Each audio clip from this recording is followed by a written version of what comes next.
প্রিয় দর্শক, এনটিভির বিশেষ অনুষ্ঠান কোভিড-19 করোনায় করণীয় অনুষ্ঠানে আজকের পর্বে আপনাদের স্বাগত জানাচ্ছি আমি আরিফুর রহমান। দর্শক, আজকে আমাদের স্টুডিওতে অতিথি ঢাকা শিশু হাসপাতালের পরিচালক প্রফেসর ডাক্তার শফি আহমেদ। এছাড়া অনলাইনে আমাদের সাথে যুক্ত হবেন খুলনার ডিআইসি ডক্টর মহিউদ্দিন। এছাড়া আমাদের সাথে অনলাইনে আরও যুক্ত হবেন যুক্তরাষ্ট্রের নিউ ইয়র্কের ডক্টর ফেরদৌস। স্যার, আপনাকে স্বাগত জানাচ্ছি আমাদের অনুষ্ঠানে অংশগ্রহণের জন্য। স্যার, প্রথমে বলবো যে আমরা লক্ষ্য করছি যে বাচ্চাদের মধ্যেও কিন্তু করোনাতে আক্রান্ত হওয়ার একটা ঝুঁকি থেকে যায়। বলবো যে এই বিষয় নিয়ে আপনার কিছু বলার আছে কিনা? ধন্যবাদ আরিফ। আমি প্রথমেই করোনা যুদ্ধে আমাদের সহকর্মী চিকিৎসক ডাক্তার মঈনুদ্দিনের মৃত্যুতে তার পরিবারের প্রতি গভীর সমবেদনা জানাই এবং তার বিধি আত্মার মাগফিরাত কামনা করে আমি আপনার প্রশ্নের উত্তর দিচ্ছি। আপনারা জানেন যে বাচ্চারা কিন্তু ঝুঁকিপূর্ণ এবং বাচ্চারা আপনার করোনাতে আক্রান্ত হতে পারে। যদিও চীন এবং অন্যান্য দেশের আক্রান্তের গবেষণায় দেখা যায় বাচ্চাদের হারটা কিন্তু কিছু কম, তারপরও তারা কিন্তু আক্রান্ত হতে পারে এবং হবে। এবং এই করোনা ভাইরাসটা একটা অত্যন্ত ছোঁয়াচে, সেই জন্য তার আকার আকৃতি তার গতিবিধি বিভিন্ন দেশে কিন্তু এক রকম। আমরা কিন্তু এখন সঠিকভাবে বলতে পারছি না, আমাদের বলার সময় আসি নাই যে বাচ্চারা কতটুকু এফেক্ট হবে বা তাদের মরবিডিটি বা মর্টিলিটি কতটুকু হবে, সেটা কিন্তু এখনও বলার সময় আসে নাই। তা আপনি আমাদের দেশে যে ভাইরাসটা এরই মধ্যে ছড়িয়ে গেছে, আমরা দেখছি যে বিভিন্ন বয়সী মানুষরা আক্রান্ত হচ্ছে, সেক্ষেত্রে বাচ্চাদের আক্রান্ত হওয়ার ব্যাপারে আপনার কোনো সুনির্দিষ্ট কোনো পরামর্শ রয়েছে কিনা, যেন আক্রান্ত হওয়া থেকে নিজেদেরকে সেফ রাখা যায়? সেক্ষেত্রে কোনো পরামর্শ রয়েছে কিনা? অবশ্যই। আমরা এই মুহূর্তে বাচ্চাদেরকে বাসার বাইরে যেতে দেব না। তাকে আমরা সংস্পর্শে যেসব রোগীরা আছে বা তার বাসায় যদি কেউ এফেক্ট হয় তাদের সংস্পর্শে যেতে দেব না। তাকে আমরা তার শারীরিক দূরত্ব বাসায় বজায় রাখব। এবং আমরা সবসময় বলি যে বাচ্চাদেরকে আপনার বিশেষ করে অভিভাবক যারা আছেন তাদেরকে একটু যত্ন সহকারে রাখবেন। তাদেরকে হাসি কাশির যে শিষ্টাচারটা আছে তা কিন্তু শেখাতে হবে। তাকে জোর করে নয় বা তাকে গাল দিয়ে নয়, তাকে আদর যত্ন সহকারে তাদের হাসি কাশি এদের যে শিষ্টাচারটা আছে সেটা শেখাতে হবে। এবং তাদেরকে যদি কোনো রোগীর সংস্পর্শে আসে তাদেরকেও ছোটো বাচ্চাদেরকেও একটা মাস্ক পরাতে হবে, সাবান দিয়ে হাত দেওয়ার পরামর্শ দিতে হবে, তাদেরকে শেখাতে হবে কীভাবে আপনার সাবান দিয়ে হাত দিতে হয়। সেই পরামর্শগুলো আমরা থাকবে। তারপর আপনার যদি যারা বাইরে থাকে, যখন মনে করেন আমরা চিকিৎসক বা আমাদের স্বাস্থ্যকর্মী বা যারা আছেন বা আপনারা বাসা বাইরে থেকে যান, সরাসরি বাচ্চাদেরকে ধরবেন না। আগে নিজে আপনার নিজের কাপড় অথবা আপনি হাত ধুবেন, আপনি সরাসরি ওয়াশরুমে গিয়ে কাপড় আপনি ডিটারজেন্ট দিয়ে ধুবেন, ভালো করে গোসল করবেন, তারপর আপনি বাচ্চারা সংস্পর্শে আসবেন। সরাসরি বাচ্চার সংস্পর্শে কারোকে আসা উচিত নয়। একটি বিষয়, স্বাভাবিকভাবে এখন স্কুল বন্ধ, তারপরে দেখা যায় যে বাচ্চারা কিন্তু একটা নিয়মের মধ্যে অভ্যস্ত হয়ে যায়। সকালে ঘুম থেকে ওঠা, নাস্তা করা, স্কুলে যাওয়া, স্কুল থেকে খেলার মাঠে যাওয়া, খেলার মাঠ থেকে আবার হয়তো অন্য কোথাও যাওয়া, আত্মীয় স্বজনের বাসায় যাওয়া, এই যে পুরো রুটিনটাতে একটা পরিবর্তন হয়ে গেল, তো এতে বাচ্চাদের মানসিক অবস্থার পর কী প্রভাব পড়তে পারে? আর যদি কোনো বিরূপ প্রভাব পড়ে, এটার করণীয় কোনো কিছু রয়েছে কিনা? অবশ্যই আপনার বিরূপ প্রতিক্রিয়া হতে পারে। সেই জন্য আপনাকে বাচ্চাদেরকে আপনি একটু তাদের হাসি খুশির মধ্যে রাখতে হবে, তাদের একটা কাজে ব্যস্ত রাখতে হবে। বিভিন্ন কাজ, যেমন তাকে যদি আর্ট করতে দেওয়া হয়, তার যদি বই ছোটো একটু বড় হয় তাহলে বই পড়তে দেওয়া, তাদেরকে একটু গান বাজনার মাঝে রাখা, তাদেরকে উৎফুল্ল রাখা, তাদেরকে আপনার নেগেটিভ নিউজগুলো, যেমন আপনাদের মরণ এই ধরনের যে করোনার জন্য যে নিউজগুলো, সেগুলোতে একটু বিরত রেখে তাদের সবসময় উৎফুল্লতার মধ্যে রাখতে হবে এবং তাকে একটা কাজের মধ্যে ব্যস্ত রাখতে হবে, যেগুলো আপনার যে কাজগুলো তার মানসিক বিকাশে কোনো রকম ক্ষতিগ্রস্ত হবে না। সেই দিক থেকে অভিভাবকদেরকে অবশ্যই তাকে খেয়াল রাখতে হবে। আপনি বললেন যে ছবি আঁকা, গান বাজনার মধ্যে থাকা, কিন্তু অনেক বাচ্চাদের মধ্যে দেখা গেছে যে অনেক জায়গা থেকে আমাদের কাছে খবর এসেছে যে কিছুটা বিক্ষিপ্ত হয়ে তারা যাচ্ছে। যেমন অনেক বাচ্চা রয়েছে সারাদিন মোবাইলে গেম খেলা কিংবা সারাদিন নেটের মধ্যে থাকার একটা অভ্যস্ততা অনেক জায়গা থেকে শোনা যাচ্ছে। তো এই অবস্থায় আসলে অভিভাবকদের করণীয় কি? আসলে কোন জায়গাগুলোতে অভিভাবকরা বেশি খেয়াল রাখবে বলে আপনি মনে করেন? দেখুন, আমরা আগেই বলেছি যে তাদের একই খেলা না, মোবাইলে সবসময় থাকাটা আপনার সমীচীন হবে না।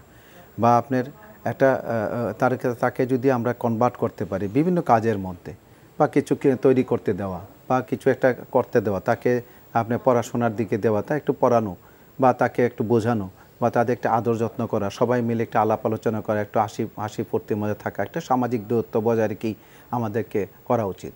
এটা না করলে হয়তো বা আপনার একই ধরনের একই স্টেরিওটাইপ হলে আমাদেরকে আপনার বাচ্চাদের একটু প্রভাব পড়তে পারে। সেজন্য সবাইকেই, বিশেষ করে অভিভাবকদের, মা বাবাদের, তাদেরকে অবশ্যই এদিক দিক সচেতন থাকতে হবে। বিভিন্নভাবে তাকে আপনাকে ইনভলভ করতে হবে বিভিন্ন কাজে। সবসময় একটা কিছুর মধ্যে রাখতে হবে যাতে বাচ্চারা একটু তাদের যে স্টেরিওটাইপ যে ছিল আগে পড়াশোনা বা ওগুলোতে একটু আলাদা করে দেখতে হবে। এবং টেলিভিশন দেখতে পারে, সেক্ষেত্রে যদি আপনি বিভিন্ন ধর্ম হয়, নামাজ পড়লে নামাজ পড়া আপনার এগুলো শেখাতে হবে। সব শিক্ষাগুলোই কিন্তু তাকে দিতে হবে। বিশেষ করে এই মুহূর্তে যেটা করোনার সময়ে তাকে আমি যে আগে বলেছি যে হাসি কাশির যে শিষ্টাচারটা কীভাবে করবে, সে কীভাবে কি মানবে, সেকে হাত কীভাবে ধুতে হবে, কেন ধুতে হবে, কীভাবে খাইতে হবে, এগুলো আপনার এই শিক্ষাগুলো প্রতিদিনের তালিকায় একটু একটু দিয়ে তাকে বুঝিয়ে সেগুলোর দিকে কনভার্ট করতে হবে। একটি বিষয় আপনার কাছে প্রশ্ন থাকবে যে যেসব বাচ্চারা মোবাইলের প্রতি বা কম্পিউটারের প্রতি বা একটু ডিফারেন্টভাবে আসক্তি তাদের ভিতরে চলে আসে, এটা কি তাদের ভবিষ্যতের জন্য ভালো কিনা? দেখুন, বাচ্চাদের আসলে ৫ বছরের আগে মোবাইলে বিভিন্ন অ্যাপসে দেওয়া ঠিক না। ৫ বছর পরে, কারণ আমরা দেখছি যে বাচ্চাদের যদি আগেই মোবাইলগুলো দেওয়া হয়, মোবাইলের আসক্তি হয়, তাহলে কিন্তু তাদের যে আমাদের দেখা মতো যে আরবান পিপলগুলো অটিস্টিক হয়ে যাচ্ছে, বা তাদের একটা আপনার কানে কথা বলছে কম, তার বিভিন্ন আপনার শারীরিক মানসিক জিনিসগুলো আপনার তৈরি হচ্ছে না। সেই জন্য মোবাইলটা কিন্তু ৫ বছর আগে কোনো বাচ্চাদেরকেই দেওয়া ঠিক না। এবং পরে দিলেও কিন্তু আপনার একটা সার্টেন পিরিয়ডে দিতে হবে, এবং ভালো অ্যাপসগুলো দেখতে হবে আপনি বাচ্চার কী দেখছে, কী করছে। সেই মোবাইলে ভালো জিনিসও আছে, শিক্ষণীয় জিনিস আছে, শিক্ষণীয় জিনিসগুলো দেখতে পারেন, কিন্তু সার্টেন পিরিয়ড পর্যন্ত, একদিনে ১ ঘন্টা পর্যন্ত দিতে পারেন। সব সময় যদি তাকে দিয়ে দেন, তাকে খাওয়ার সময় দিয়ে দেন, তার অন্য সময়তে দেখবেন আপনি তার অন্য জিনিসগুলো আপনার অসুবিধা হচ্ছে। সেদিকে অবশ্যই আপনার অভিভাবকদের খেয়াল রাখতে হবে। আচ্ছা, একটি বিষয় যে বাচ্চারা তো এরই মধ্যে লকডাউনের মধ্যে রয়েছে, আর আপনার কাছে যে বিষয়টি আরেকটু জানার থাকবে যে এইসব বাচ্চারা, আপনি বলছেন যে স্বাভাবিকভাবেই তাদের পজিটিভ দৃষ্টিভঙ্গিতে যে সংবাদগুলো রয়েছে সেগুলো দিকে খেয়াল রাখতে হবে। তারপরে করোনা আক্রান্ত হওয়ার যে আগে যে অভ্যাসগুলো, দূরত্ব বজায় রাখা, হাঁচি কাশি, শিষ্টাচার মেনে চলা, পাশাপাশি আরেকটি বিষয় কি থেকে যায় যে যেহেতু তাদের খেলারও কোনো পরিবেশ নেই, পাশাপাশি আরেকটা বিষয় থাকে যে অভিভাবকরাও সবসময় কাছাকাছি থাকছে।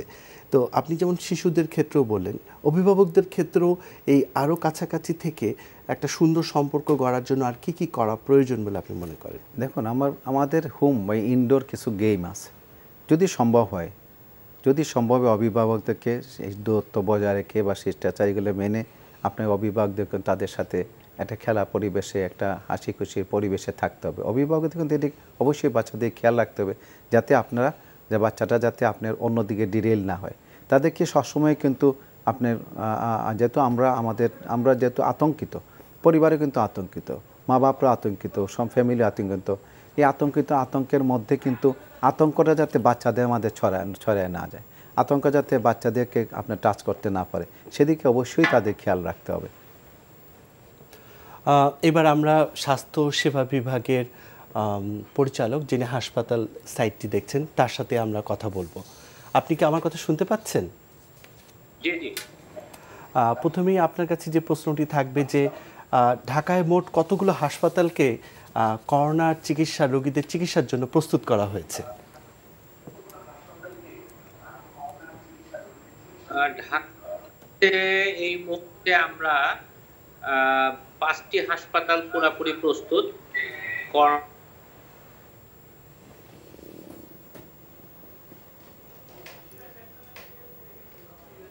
পাশাপাশি আরো আমরা কিছু বড় বড় হাসপাতাল আমরা প্রস্তুতির কাজ শুরু করেছি।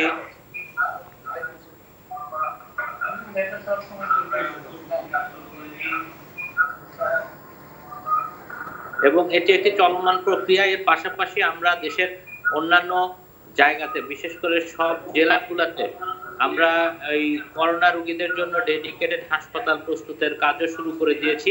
বেশিরভাগ জায়গায় প্রস্তুতি সম্পন্ন এবং চিকিৎসা সেবা কার্য চলমান।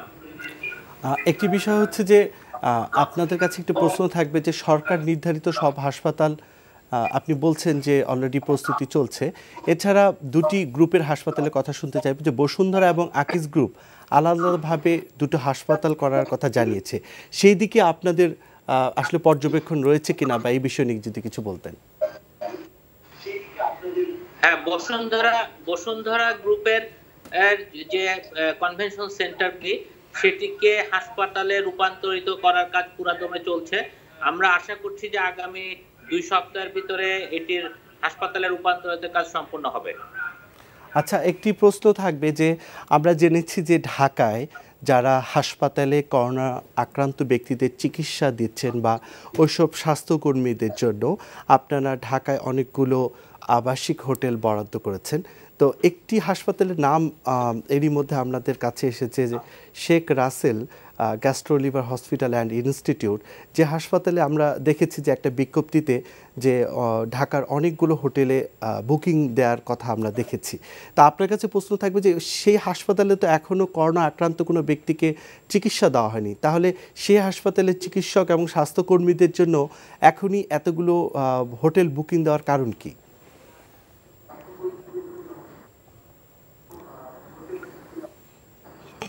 না, আমার মনে হয় যে আমরা বেসিক্যালি যে চিঠিটি দিয়েছি মন্ত্রণালয়ে সেটি ছিল একটি প্রস্তাবনা। আমরা কিন্তু কোনো হোটেলকে নির্দিষ্ট করার জন্য কোনো কিছু বলিনি। আমরা একটি প্রস্তাবনা মন্ত্রণালয়কে দিয়েছি এবং মন্ত্রণালয়কে আমরা ওই চিঠিতে অনুরোধ করেছিলাম যে হাসপাতালগুলির ব্যাপারে সিদ্ধান্ত নেওয়ার জন্য। তার মানে এই না যে প্রস্তাবনায় যে হোটেলগুলি ছিল সেইগুলি এই চিকিৎসকদের বা সেবা প্রদানকারীদের থাকার জন্য ব্যবহার করা হবে। আর গ্যাস্ট্রো-লিভারের যে বিষয়টি আপনি বলছেন সেটি হচ্ছে যে ওই হাসপাতালটি পুরোপুরি প্রায় প্রস্তুত। কিছু ছোটখাটো 2-1টা প্রস্তুতির কাজ অসম্পূর্ণ থাকার জন্য এখনো এটাকে আমরা চালু করিনি। হয়তো আজকে কালকের ভিতরে এটির চিকিৎসা সেবা কার্যক্রম শুরু হবে। তাহলে একটি বিষয় স্পষ্ট যে আপনারা যে হাসপাতালে মনে করেছিলাম যে করোনা আক্রান্ত ব্যক্তিদের চিকিৎসা হবে কিনা, সেখানেও আপনারা চিকিৎসা ব্যবস্থা শুরু করবেন।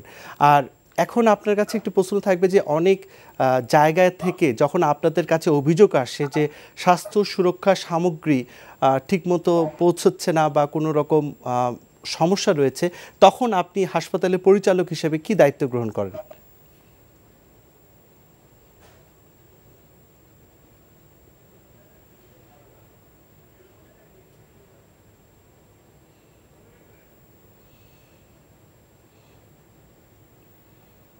আমিনুল হাসান, আপনি আমার কথা শুনতে পাচ্ছেন? আচ্ছা, আমরা আবারও চেষ্টা করব আমিনুল হাসানের সাথে এই বিষয়ে হাসপাতালের সার্বিক অবস্থাগুলো জানার জন্য। আপনার কাছে আমরা আবারও আসছি। আপনার কাছে জিজ্ঞাসা করব যে আপনি ঢাকা শিশু হাসপাতালের পরিচালক হিসেবে দায়িত্ব পালন করছেন। আপনার কাছে যখন সর্দি, কাশি বা জ্বর নিয়ে কোনো শিশু এবং তার অভিভাবক সহ আসে, তখন কি অন্যান্য ইউনিটের মতো কি একই সাথে তাদের চিকিৎসা দেওয়া হচ্ছে, নাকি অন্য কোনো ব্যবস্থা আপনারা গ্রহণ করেছেন? দেখুন, বাচ্চাদের কিন্তু এই ফ্লু ফিভার সবসময় প্রায় সময় থাকে। আমরা জানি সর্দি কাশি বাচ্চার নিয়ে আসি, কমন আমাদের ডে টু ডে প্র্যাকটিসে ম্যাক্সিমাম কিন্তু ফ্লু ফিভার আছে। আমরা যা করছি তা হলো আপনার একটা ফিভার ক্লিনিক করেছি আউটডোরে, যে সর্দি কাশি এবং জ্বর নিয়ে যারা আসে তাদেরকে আমাদের আলাদা একটা ক্লিনিক আছে, সেখানে বাচ্চারা যায়। সেখানে আমাদের কনসালটেন্ট থাকেন, আমাদের অ্যাসিস্ট্যান্ট প্রফেসররা থাকেন। তারা রোগীগুলো দেখে যদি তারা মনে করেন যে আপনি ভর্তি করার জন্য তাহলে আমাদের আইসোলেশন ওয়ার্ড আছে, সেই আইসোলেশন ওয়ার্ডে ভর্তি করে। অথবা যদি মনে করেন যে না আমরা তাকে ওষুধ দিয়ে ছেড়ে দেবো, তাহলে তারা সেটা আপনার ইপিডেমিওলজি লিঙ্ক আপ দেখে তারা ডিসিশন নেন। এবং আমাদের জানেন যে শিশু হাসপাতালে আপনার কোভিড-19 পরীক্ষা হয়।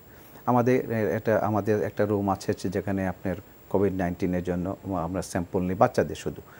আমরা ওইখানে পাঠিয়ে দিয়ে তাদেরকে চিকিৎসা দিয়ে দিই এবং আমরা টেলিফোন নম্বর ওইভাবে রেখে দিই। যদি পজিটিভ হয় যেগুলো বাচ্চা বাসায় চলে যায়, আর যেগুলো আমরা ভর্তি করার মতো মনে করি সেটা আমাদের আইসোলেশন ইউনিটে ভর্তি করি। এবং এখান থেকে কিন্তু আমরা চিকিৎসা দিই।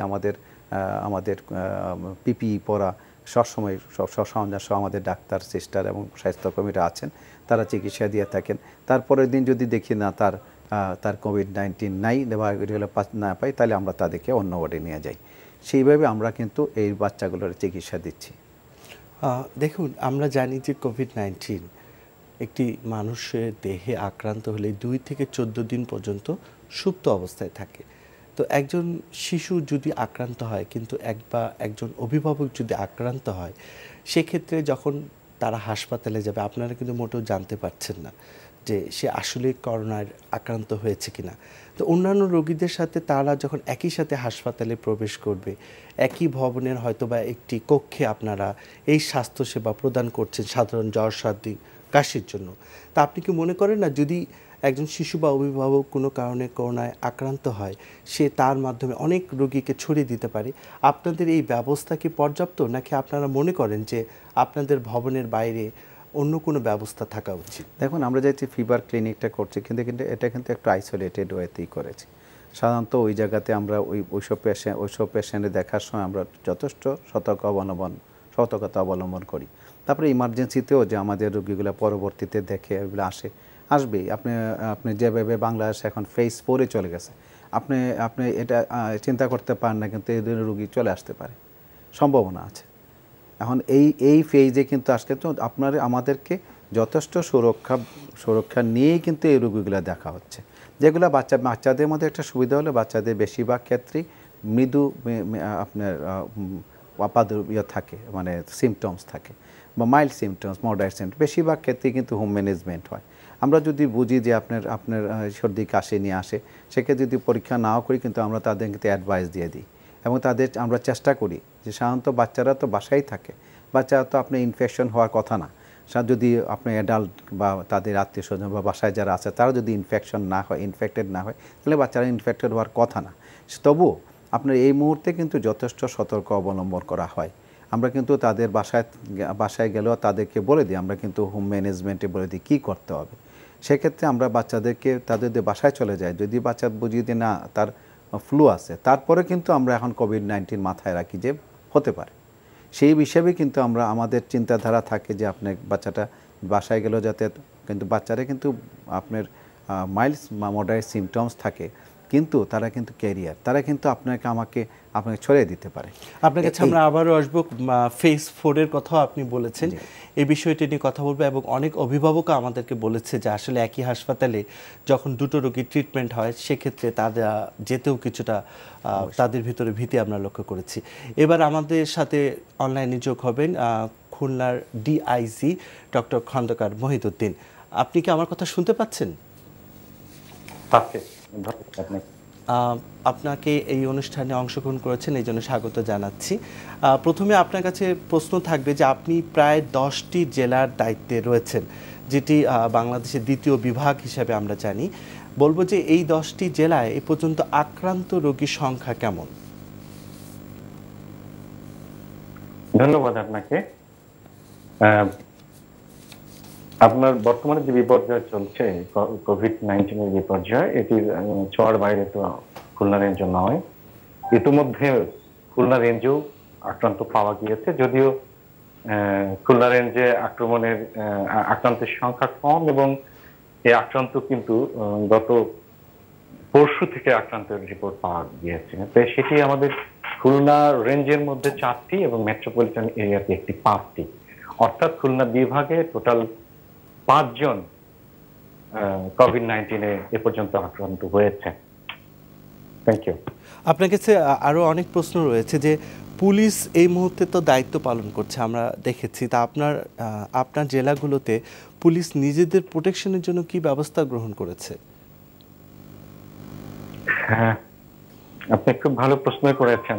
অ্যাকচুয়ালি আমাদের এই যে অদৃশ্য যুদ্ধ, এই যুদ্ধে ফ্রন্ট লাইনে যারা আছে তাদের মধ্যে নিশ্চয়ই চিকিৎসা ব্যবস্থার সাথে যারা সংশ্লিষ্ট ডাক্তার, নার্স এবং তাদের যারা সহযোগী রয়েছে, ম্যানেজমেন্টে যারা রয়েছে তারা, আর এর বাইরে বাংলাদেশ পুলিশ এবং অন্যান্য বিভিন্ন আইন প্রয়োগকারী সংস্থা তারাও রয়েছে, এবং অন্যান্য সংস্থা রয়েছে, সরকারি সংস্থা রয়েছে, প্রশাসনের লোকজন রয়েছে। তার মধ্যে অবশ্যই এটি অত্যন্ত গুরুত্বপূর্ণ যে বাংলাদেশ পুলিশ কিন্তু ফ্রন্টিয়ার।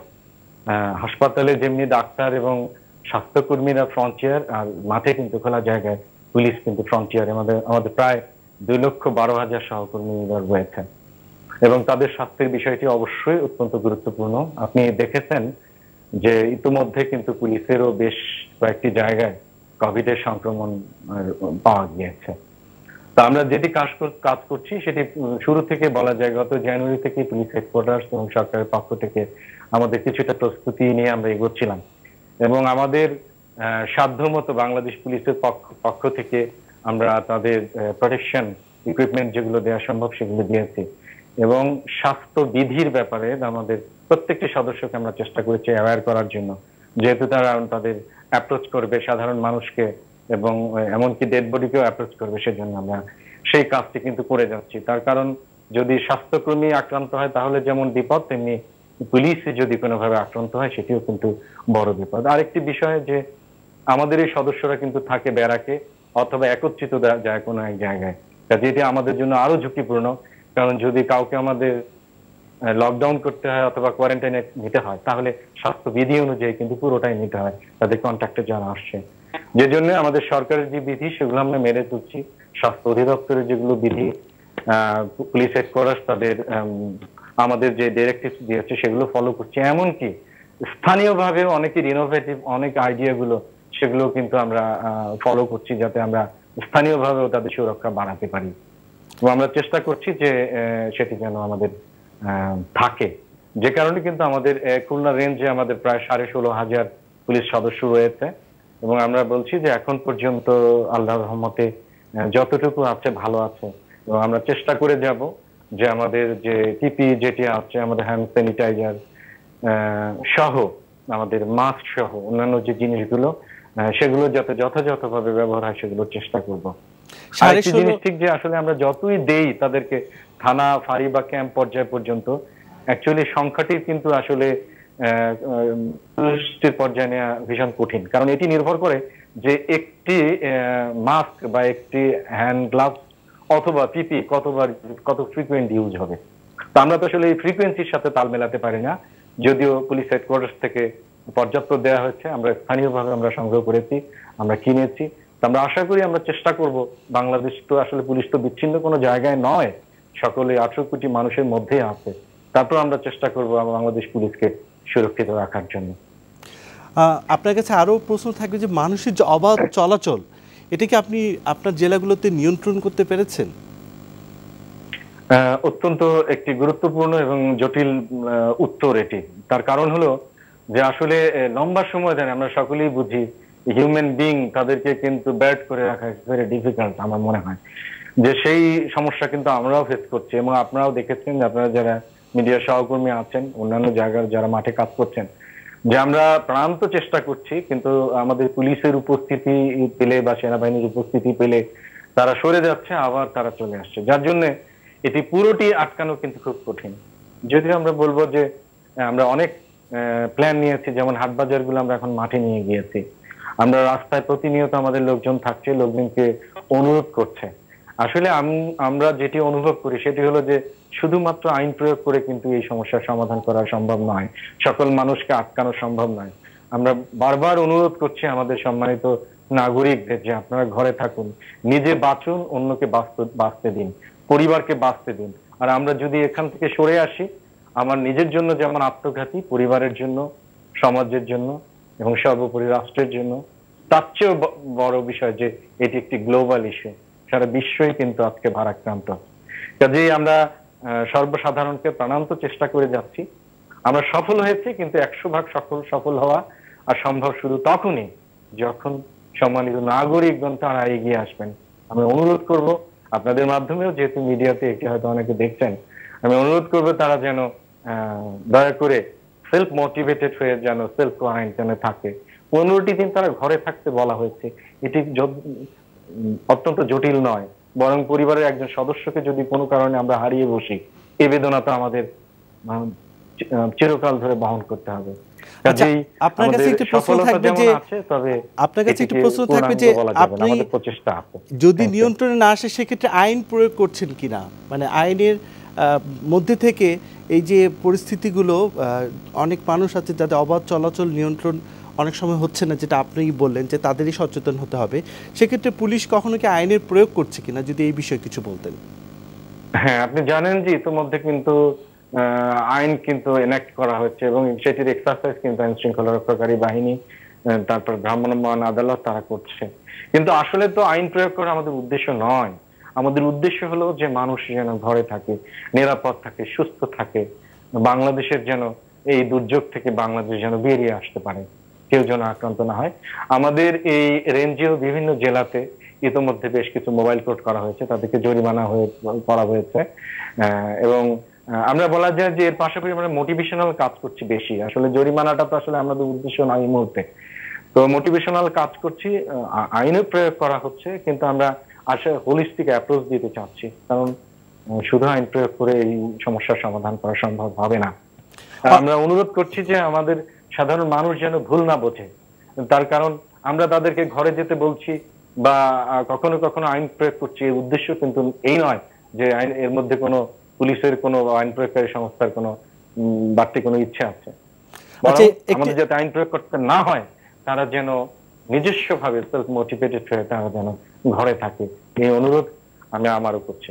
একটি প্রশ্ন থেকে করছি আপনাকে, সেটা হলো যে আমরা লক্ষ্য করেছি যে জ্বর, সর্দি, কাশি নিয়ে হঠাৎ করে কেউ যদি মৃত্যুবরণ করে, সেখানে আমরা লক্ষ্য করেছি যে পুলিশ এগিয়ে এসেছে, অর্থাৎ তাকে দাফনের সময় দেখা গেছে প্রতিবেশী, বন্ধু কেউ এগিয়ে না আসলে পুলিশকে এগিয়ে যেতে আমরা দেখেছি। বিভিন্ন সোশ্যাল মিডিয়াতে যে ছবিগুলো কিন্তু এসেছে। আবার করোনা আক্রান্ত ব্যক্তিরাও যদি মৃত্যুবরণ করে আমরা পুলিশকে দেখেছি যে এগিয়ে আসতে।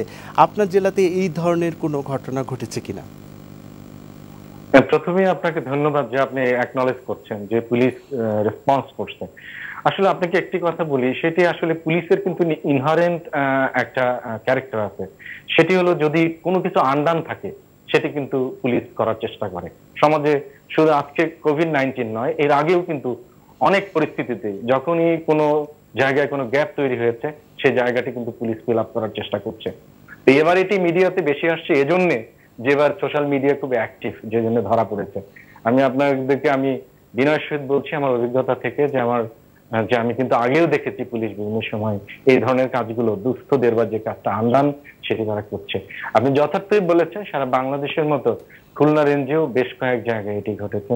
আমার ঝিনাইদহে একটি ঘটনা ঘটেছে এ ধরনের, এছাড়াও আর 2-4 জায়গায় ঘটেছে, আমি সবগুলো বলতে চাই না, শুধু বলছি যে আমাদের পুলিশ, আমরা চাচ্ছি যে জনতার পুলিশ হবে, এই স্বাধীন বাংলাদেশের পুলিশ মানুষকে সার্ভিস দেবে, মানুষের জন্যই তারা থাকবে, as they are paid by the people, মানুষের পয়সাতেই আমাদের বেতন হচ্ছে, কাজে সেই ঋণ কিন্তু শোধ করার জন্য পুলিশ সবসময় কাজ করছে। এবার কিন্তু সেটি আরো ভালো সাকসেস হয়েছে এবং আমি মনে করি যে আমরা আমাদের সহকর্মীদের বলেছি যে তোমরা পিপিএ নিয়ে যাবে যাতে তোমার প্রোটেকশন থাকে, কিন্তু কখনোই আমরা চাইবো না যে কোনো ডেড বডি খালি পড়ে থাকবে পুলিশের পক্ষ থেকে তাকিয়ে পুলিশ দেখবে। আমরা আশা করি যে অন্যান্য যাদের উপর দায়িত্ব দেওয়া আছে, আপনারা জানেন যে উপজেলা পর্যায়ে কমিটি করে দেওয়া আছে, জেলা পর্যায়ে কমিটি করে দেওয়া আছে, তারা রেসপন্স করছে এবং সেই রেসপন্সের সাথে পুলিশের যে দায়িত্ব সেটি করছে। ইভেন যদি কোনো জায়গায় যদি গ্যাপ তৈরি হয়, police will be the active responder. কখনোই পুলিশ পিছনে থাকবে না, পুলিশ মানবিক দায়িত্ব পালন করবে, তার পেশার যে উৎকর্ষ সেটি বাড়াবে, এটি আমার দৃঢ় বিশ্বাস।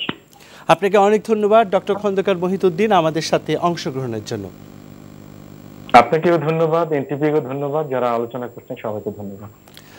স্যার আপনার কাছে আবার আসবো যে এখানে কিন্তু অনেকগুলো বিষয় আসলো, যে হ্যান্ড স্যানিটাইজার, পিপি বা গ্লাভসের বিষয়টা আসলো।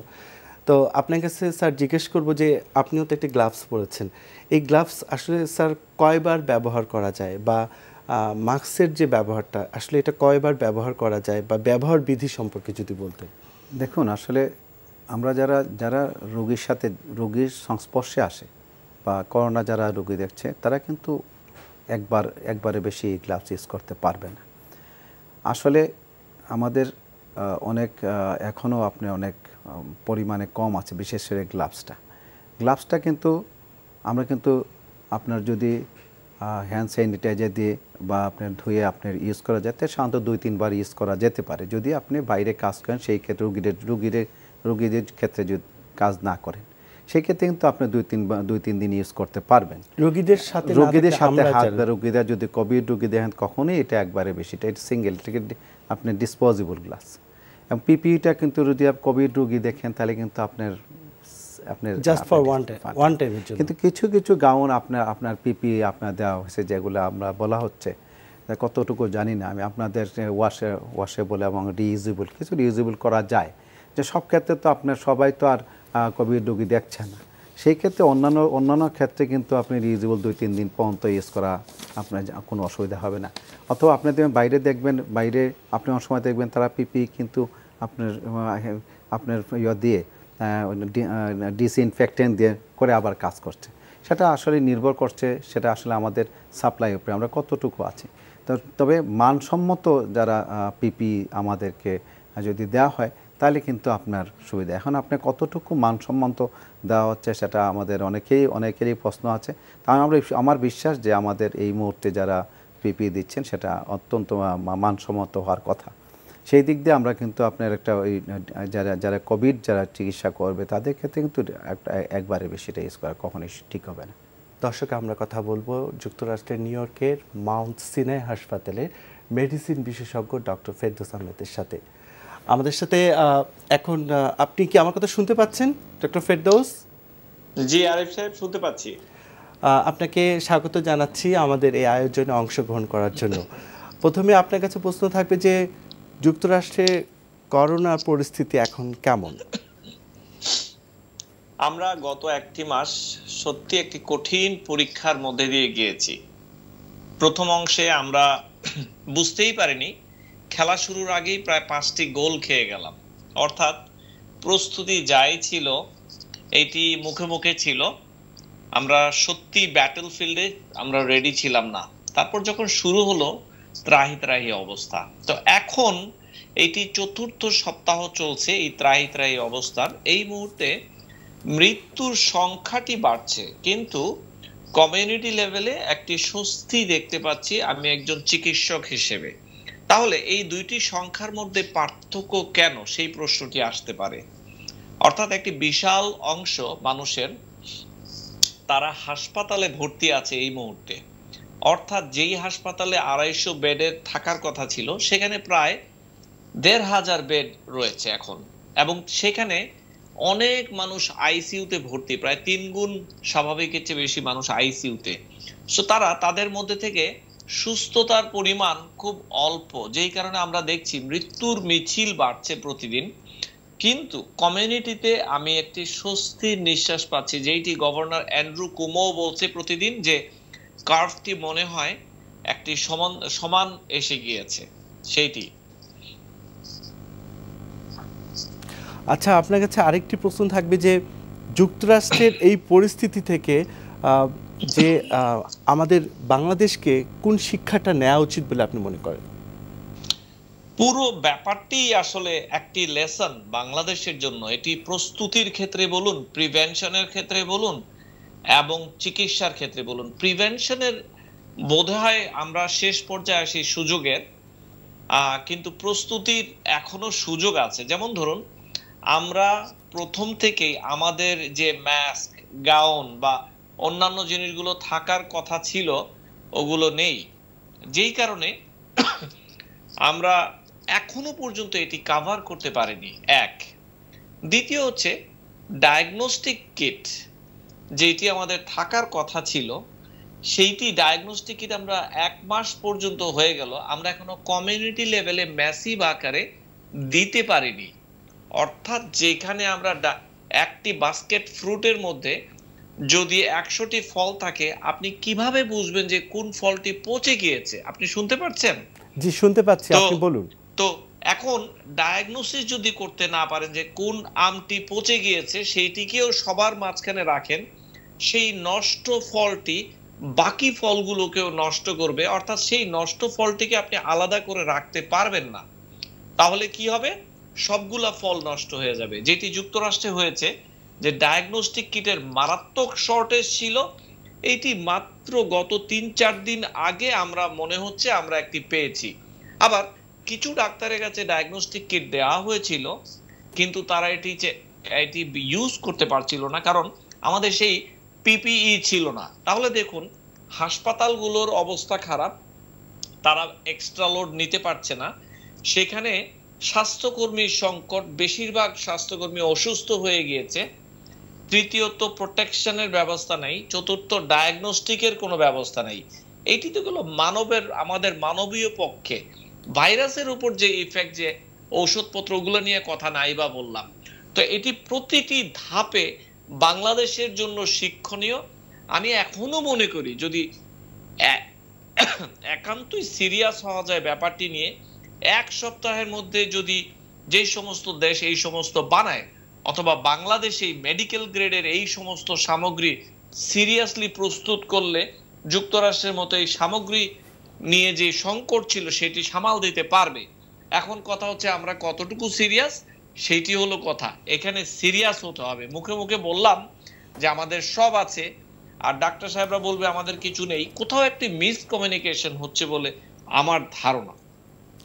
আপনার কাছে আরো অনেক প্রশ্ন রয়েছে। করোনায় যে ওষুধ এখন যুক্তরাষ্ট্রে ব্যবহার হচ্ছে, এই বিষয়গুলো নিয়ে আপনার কাছে জানতে চাইবো, বা ওই ওষুধগুলো কতটুকু কার্যকর হচ্ছে। আচ্ছা, ঔষধগুলো আসলে দেখুন, এগুলো সবই অফ লেভেল ওষুধ। অর্থাৎ আপনি একটি ওষুধ বানিয়েছেন মাথা ব্যথার জন্য, দেখা গেল যে এই ওষুধটি কখনো কখনো আপনার পায়ের আঙ্গুলের ব্যথায় কাজ করে। কিন্তু স্টাডি করা হয়নি এটি পায়ের আঙ্গুলেই কাজ করবে কতটুকু, করলেও কত ডোজে কাজ করবে, স্ট্যান্ডার্ড কি ফর্মুলা হবে, এইটি হয়নি। যার কারণে প্রথম দিন থেকেই, আজকে থেকে 1.5 মাস আগে যখনই করোনায় আক্রান্ত রোগী হাসপাতালে যাওয়া শুরু করলো, তখনই আমরা জানি যে হাসপাতালে 4টি বা 5টি ওষুধ আমরা ব্যবহার করছি। এগুলো কি ওষুধ? এগুলো সেই রকম মাথা ব্যথার ওষুধ, কিন্তু ব্যবহার করা হচ্ছে পায়ের ব্যথার জন্য। তাহলে এটি অনেকটা অন্ধকারে ঢিল মারার মতো। কারো ওষুধ কাজে লাগলে ভালো কথা, না লাগলে নাই। সেই ক্ষেত্রে আপনি যাদের কাজে লাগলো না, তাদের ক্ষেত্রে আপনি সেই রোগীদেরকে আপনি একটি অপ্রয়োজনীয় রিস্ক আপনি দিয়ে দিলেন এই ওষুধগুলোর পার্শ্ব প্রতিক্রিয়া। এখন আমরা যেই ওষুধগুলো নিয়ে আমরা আশান্বিত হতে চাই, যেটি আছে অ্যাভিগ্যান, যেটি আছে হাইড্রোক্সিক্লোরোকুইন এবং অ্যাজিথ্রোমাইসিন, এগুলোর এত অল্প পরিমাণ মানুষের উপর এগুলোর পরীক্ষা হয়েছে যে পশ্চিম বিশ্ব এইটি নিয়ে ওপেনলি কথা বলতেই রাজি নয়। তারা তাদের মতো করে স্টাডি করবে, তারপর সেই স্টাডির উপর তারা কমেন্ট করবে। হ্যাঁ, জাপানে এইটি ব্যবহৃত হচ্ছে, কিছু স্টাডিতে এসেছে, কিন্তু জাপান সরকার সরকারিভাবে কোনো কিছু বলছে না, যা বলছে শুধু চায়নায় বলে যাচ্ছে। আর সেইটি আঁকড়ে ধরে আমরা আশায় বাঁচতে চাচ্ছি, কিন্তু পশ্চিম বিশ্ব তারা সত্যিকার অর্থে প্র্যাকটিক্যাল, তারা এই ব্যাপারে কোনো ইন্টারেস্ট দেখাচ্ছে না। আরেকটি কথা, হাইড্রোক্সিক্লোরোকুইন নিয়ে আমাদের মহামান্য প্রেসিডেন্ট ডোনাল্ড ট্রাম্প সাহেব উনি খুবই আশাবাদী, কিন্তু আনফরচুনেটলি বিজ্ঞান বা বিজ্ঞানীরা এবং ডাক্তার সমাজ তারা আসলে সায়েন্সেই বিশ্বাস করতে চায়। অর্থাৎ প্রেসিডেন্ট ডোনাল্ড ট্রাম্প যাই বলুক লাভ নেই কোনো, এই ডাক্তার সমাজ যতদিন অ্যাকসেপ্ট না করবে এই উপাত্ত দেখে, ততদিন মাঠে ঘাটে কাজ হবে না। আচ্ছা, তাহলে এখন রোগীরা যখন হাসপাতালে চিকিৎসা নিচ্ছে আমরা জানি, তাহলে তারা মানে চিকিৎসকরা আসলে কি ব্যবস্থা গ্রহণ করছে যখন একটা করোনা আক্রান্ত রোগী খুব সিরিয়াস স্টেজে হাসপাতালে ভর্তি হয় যুক্তরাষ্ট্রে, তখন আপনারা কি ব্যবস্থা তাহলে গ্রহণ করছেন? প্রথম কথাই হচ্ছে অ্যাভিগেনের খুব একটা এখানে এটা নিয়ে কোনো কথাই হচ্ছে না। Avigan is not in the picture. আমেরিকাতে, কিন্তু বাংলাদেশে এইটি নিয়ে আমরা খুব মাতামাতি করছি। আচ্ছা, অ্যাবিগেন চলে গেল। মডারেট বা সিভিয়ার কেসের ক্ষেত্রে অনেক সময় হাইড্রোক্সিক্লোরোকুইন এবং অন্যান্য ওষুধগুলো দেওয়া হচ্ছে। এটি দেওয়া হচ্ছে কারণ ডাক্তারদের কাছে আর কোনো অস্ত্র নেই। একটি বাগ এসেছে, আপনি এখন কি করবেন? আপনার সামনে একটি কলম আছে, আপনি একটি কলম ছুঁড়ে দিলেন, কলমে কাজ হলো কি না হলো ব্যাপার নয়, আমি একটি কিছু ছুঁড়ে দিয়েছি, বাঘ একটুখানি হলো তো ভয় পেতেও পারে। এইটি হচ্ছে আমাদের ধারণা। কিন্তু এই যে কলমটি ছুঁড়ে দিলাম, এই কলম থেকে যে কালিটি বের হয়ে আমার দেয়ালটি নষ্ট হতে পারে, আমার জামা নষ্ট হতে পারে, সেটি নিয়ে আমরা টেনশন করছি না। আমরা চিন্তা করছি if it works fine, if it doesn't কিছু করার নেই। এখন চিকিৎসার ক্ষেত্রে হিউম্যান কনভালেসেন্ট প্লাজমা এইটি ব্যবহার হচ্ছে কিছু কিছু সেন্টারে। অর্থাৎ আপনি একজন রোগী ছিলেন, সুস্থ হয়ে গিয়েছেন, আপনার শরীরে ইমিউনোগ্লোবুলিন চলে এসেছে, প্রোটেকশন পেয়েছেন, সেই ইমিউনোগ্লোবুলিনকে নিয়ে সিরিয়াস যে রোগীগুলো এখন সাফার করছে তাদের রক্তে দেওয়া হবে যেন তারা এটিতে লাভবান হয়।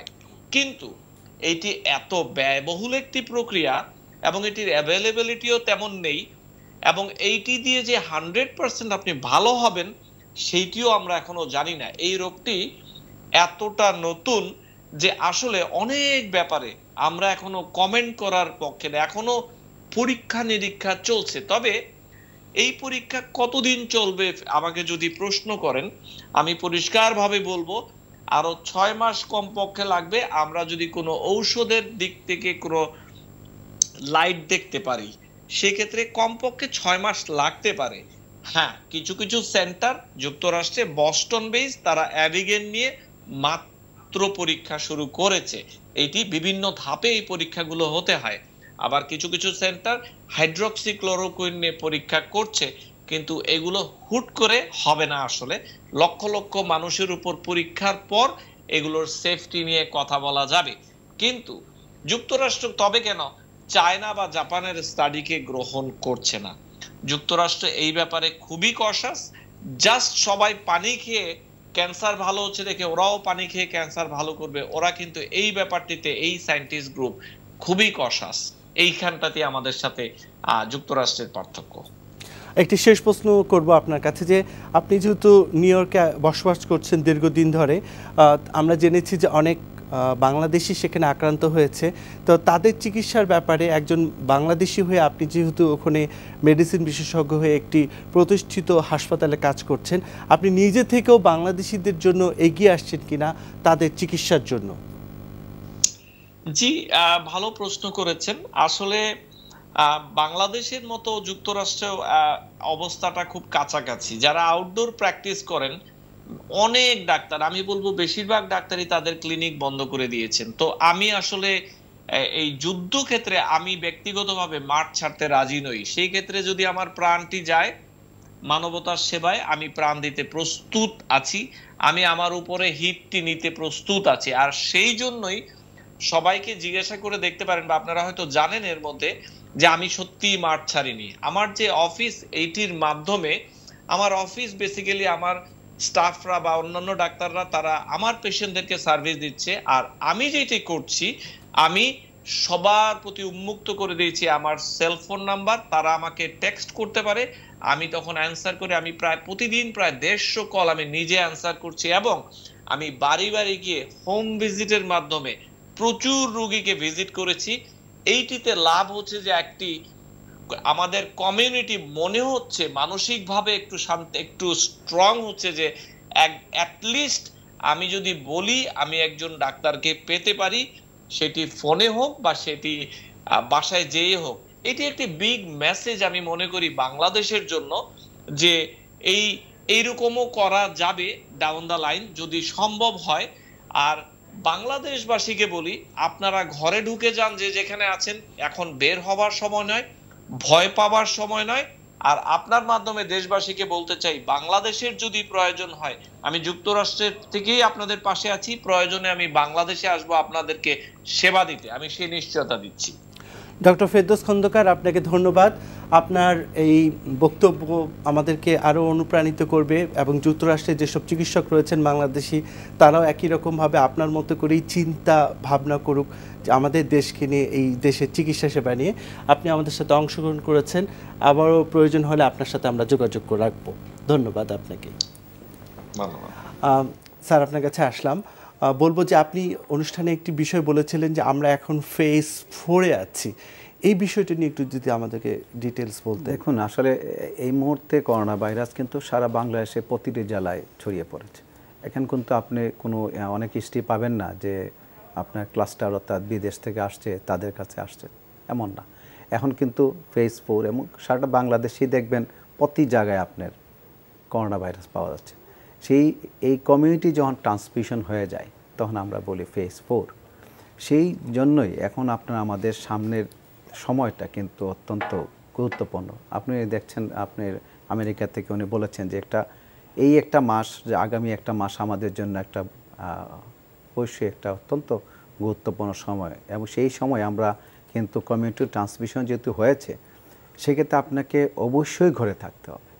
এবং এখান থেকে আপনাকে লকডাউন বলেন আর যাই বলেন, আমাদের কিন্তু এখন আপনার ঘরে ঢুকে যেতেই হবে এবং এটা কিন্তু মানতেই হবে যেভাবেই পারা যায়। না এটা কারণ হলো, আমরা যদি ঘরে থাকি অথবা আমরা যদি ঘরে থাকি তাহলে কিন্তু আপনার ভাইরাল কার্ভটা এখন কিন্তু আপনি বেড়ে যাচ্ছে।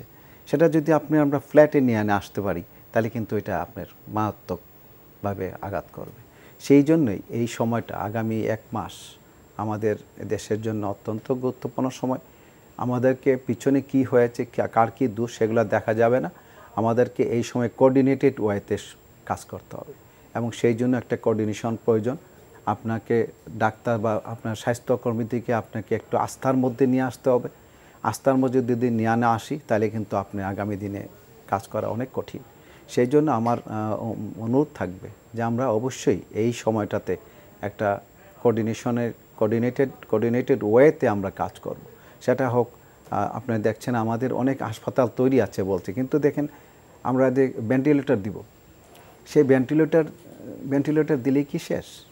ভেন্টিলেটর দেওয়ার পরের যে কাজটা, তার যে এই রুগীটার যে আপনার অনেক কিছু করার প্রয়োজন, অনেক কিছু দেখার প্রয়োজন, তাকে যে ইলেকট্রোলাইট দেখতে হবে, তাকে অন্য কিছু দেখতে হবে, অনেক কিছু দেখতে হবে।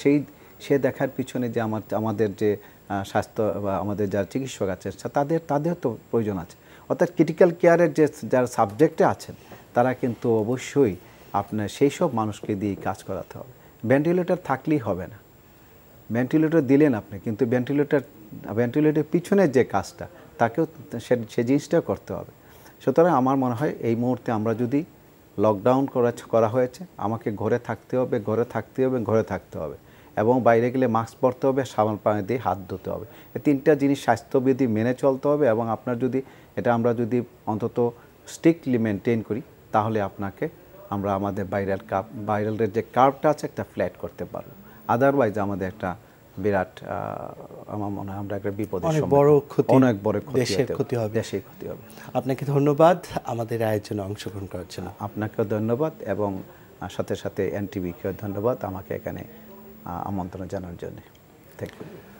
দর্শক, করোনা ভাইরাস বা নিজেদের সচেতন করতে বা কেমন লাগলো আমাদের আয়োজন জানিয়ে চিঠি লিখতে পারেন এই ঠিকানায়, কোভিড-19 করোনায় করণীয়, 102 কাজী নজরুল ইসলাম এভিনিউ, BSEC ভবন, 7ম তলা, ঢাকা 1215। আমাদের ইমেলও করতে পারেন covid19@ntv.com। এছাড়া এনটিভির জনপ্রিয় সব অনুষ্ঠান ও খবরের আপডেট দেখতে ভিজিট করুন www.ntvbd.com। এছাড়া আমাদের ইউটিউব ও ভেরিফাইড পেজও ভিজিট করতে পারেন। সবাইকে শুভেচ্ছা জানিয়ে আমি আরিফুর রহমান আজকের মতো বিদায় নিচ্ছি। সবাই সুস্থ থাকুন, ভালো থাকুন এবং সচেতন থাকুন।